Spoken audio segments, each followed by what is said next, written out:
Hello, beautiful people. Good morning.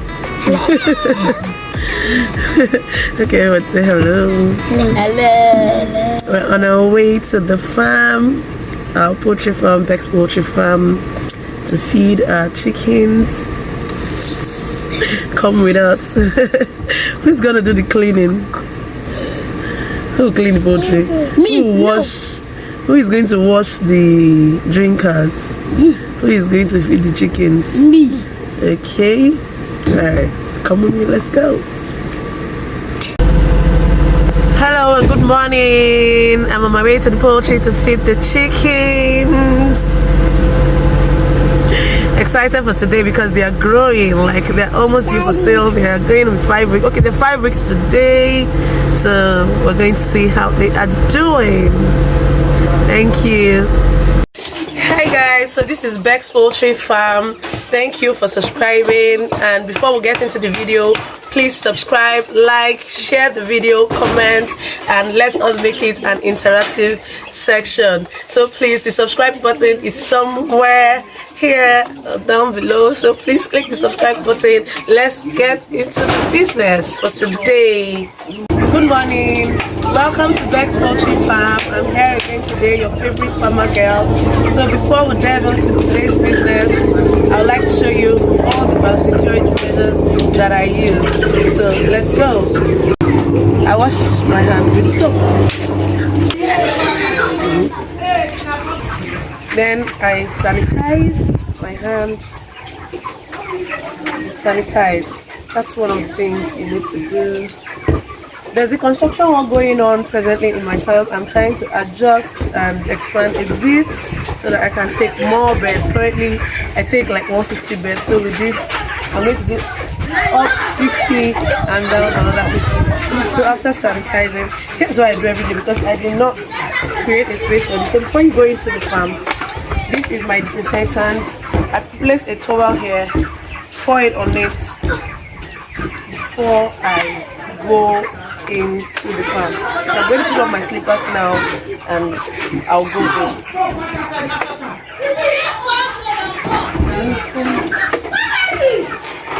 And I'll go in.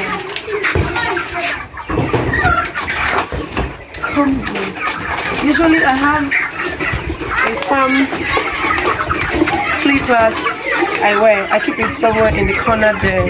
So once I come in, I wear the farm slippers.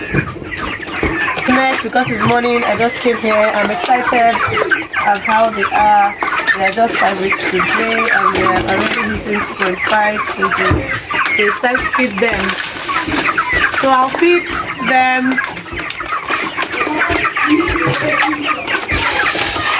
I'm going to feed them like a few plain times of this and I'll refill.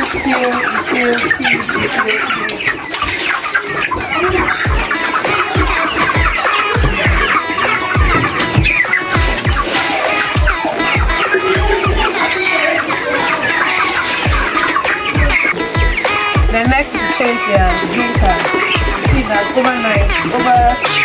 I do this but that one I always put it on the block. Somehow I don't know how we didn't get to do that. So the drinkers are lifted a bit higher. So it's time to change their water.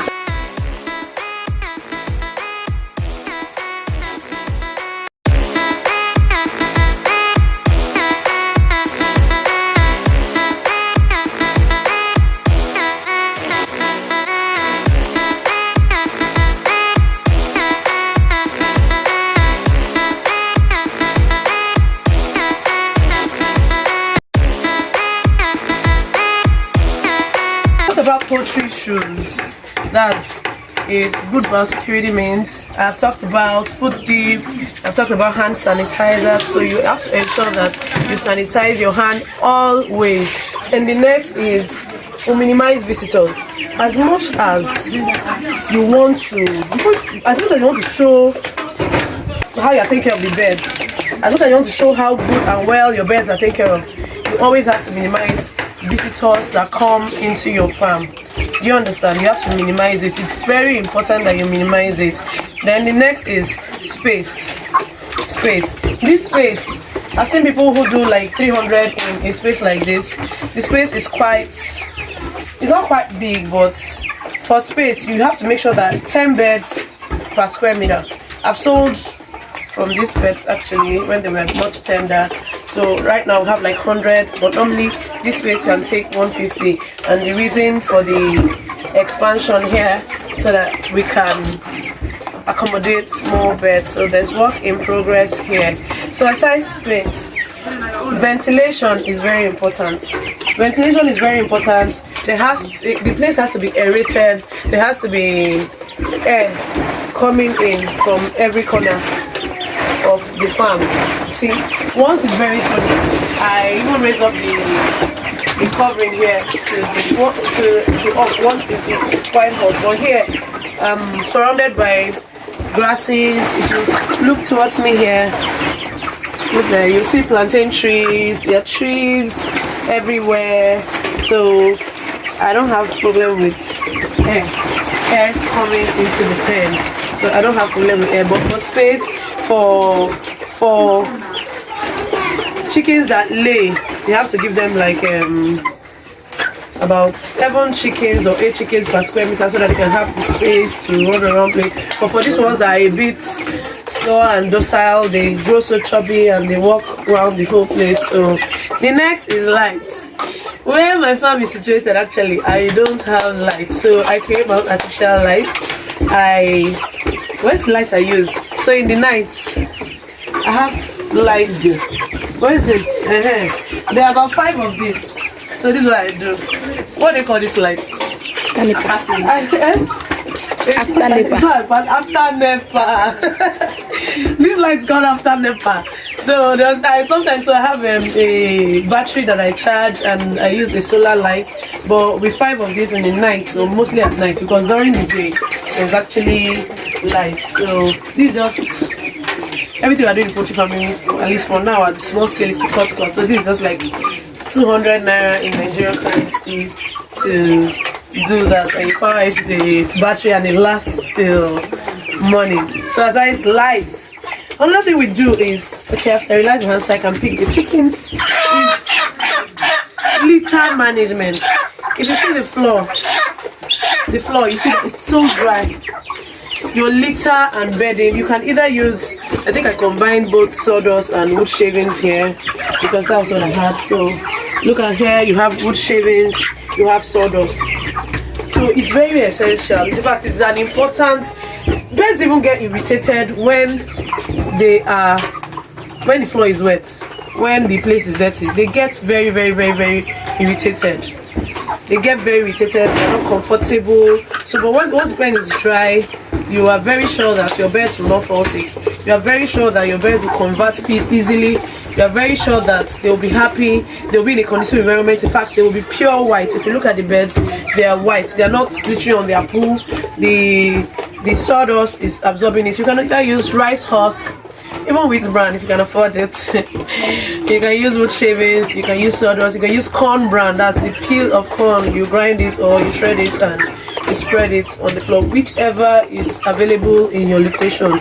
In my location here, sawdust is quite very cheap. I get 100 naira per that big Toro bag. Some people say in the east they get it for eastern part of Nigeria, they get it for 1,000 per bag. So whatever bedding that you know that it's a waste from any farm produce that it's easy for you to use, please do. Dry litter is important, and that's what we have incorporated into the litter management. So now the next part of it is feed. You have to ensure that your birds are getting good food. It's aside anything you want to put, whether you want to add booster or probiotics or 5 biotics, whatever you are adding, make sure that the food is actually quality. I have few birds here that I currently weighed. In fact, almost all of them are weighing 2.2. This 5 weeks old bird is already fully breasted. It's ready for the market, but I don't have the culture. Raise the camera with it. I don't have the culture of selling 5 weeks bed. I always allow you to get to 6 weeks, 7 weeks, in fact 8 weeks, 2 months. So I'm very sure of the big bed. The secret there is that once you have a big bed, you can sell it for 8,000 Nigerian naira. But once it's small like this, you have the off-takers come and price it for like 2,000, 2,500, and you're not making money. So just give it 2 weeks extra. They convert easily. Every day, if you come tomorrow, you will not recognize this bed. If you come next tomorrow, you know. So they grow daily once the biosecurity measures are put in place. So that's one. They will keep converting feed, and every day they will be surprising you. But so you have to maintain good feed. And with this feed, if you look into the feed tray, you see that things like grind corn, soya, granite cake, limestone. So I formulate my own feed. So just stick around and you'll be seeing more videos like this on how to formulate your feed, and you will get the exact quality that you get from professional and commercial feeds, and your chickens will do well. I mean, I'm telling you that my chickens are just 5 weeks today and they are already weighing 2.5 and above. So imagine if they get 6 weeks, they're already at 3 kg. But like I said, initially at the brooding stage, I actually buy professional feed and just give them maybe some, and I start introducing the formulated feed from 2 weeks, because I don't want them to choke, because those ones are already deleted somehow, they are crumbled. But I'm going to try using, in the past I used to try with my feed from beginning to the end, but this time around maybe I just don't want to go through that stress of formulating the feed in the beginning. But I'm going to try that and I'll get back to you on the results. So that's it. Water is an essential part of the poultry life. Sometimes even if they don't have food, they need to have water to sustain their energy. They need to have water to survive, and clean water. And sometimes when you figure out that the water is hard, you can add chlorine to the water. You can use water guard. We have water guard that purifies water. Maybe you're in an area where you don't have access to good water, and please do not use rainwater. Don't use rainwater. Let the water that your chickens drink should be the kind of water that you can drink. If you look at it, you say, look at this water now. Except that they are putting their feed in the water. It's something that I can take at school. In fact, I taste their water. When I do, in this one, I still have the residues of the bitter leaf extract that I gave to them. I'll be talking more on that video to avoid sicknesses. It's also part of the biosecurity measures. Once in a while, you give them bitter leaf water. In fact, I do that almost. I don't think my chickens have enjoyed clear water like in all their lives. I don't think they've enjoyed just plain water like that, like more than twice a week. Other days of the week, I'm on a bitter leaf, scent leaf treatment, ginger, garlic, and that's just what keeps them going, because you know, any little thing they pick bacteria, viruses from all the things they pick on the floor. Sometimes you see insects and all that. All those things can form part of what causes infection in their lungs, the chronic respiratory diseases, the salmonella we see, the polarium we see, all those coccidiosis and all that. It starts from dysentery, brown poo, it gets into green poo, it gets into red poo, they start to, you know, so what causes it is that once you're giving all this, that works like magic. From prevention stage to treatment stage, water leaf, bitter leaf, scent leaf, purple leaves, and ginger and garlic. Sometimes I don't add ginger and garlic. So, but once I notice that they have slight flu or slight cold, I do add ginger and garlic. So that's majorly what they identify as water, and it has become sweet. It's so bitter, I can't even take it, but suddenly it has become so sweet to them. So aside water, once in a while you put grains.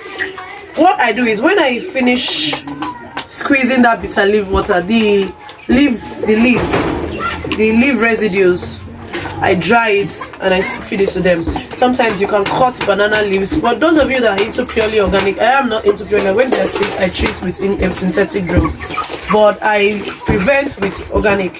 So that's what I just do. And so sometimes I don't even need to treat any ailments, because they're always very healthy from all these measures that I'm telling you.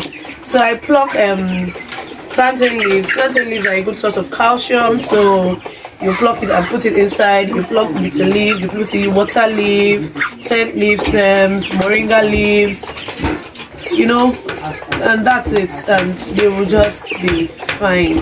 So, and next, washing their feeders and drinkers. The next topic is washing their feeders and drinkers. Their feeders, well, maybe it's where you notice that it has cakes. You just clean with a clean hanky. But the water can, each time you come here and it's dirty, please ensure that you wash it. Ensure that you wash it. So with all these few tips of mine and biosecurity measures of mine that I adopt, if you adopt it, let me know if you're going to adopt it, and let me know what you have learned, and let me know if this video was useful. Please click the subscribe button. Remember to like, share, and you know how we do it. Just like, share, and thank you for sticking around with me. More videos loading. Thank you so much. Like, subscribe, you know how we do it. The subscribe button is right here down below, so please subscribe to this channel, like, comment, let it be interactive, share the video to your friends, and thank you so much.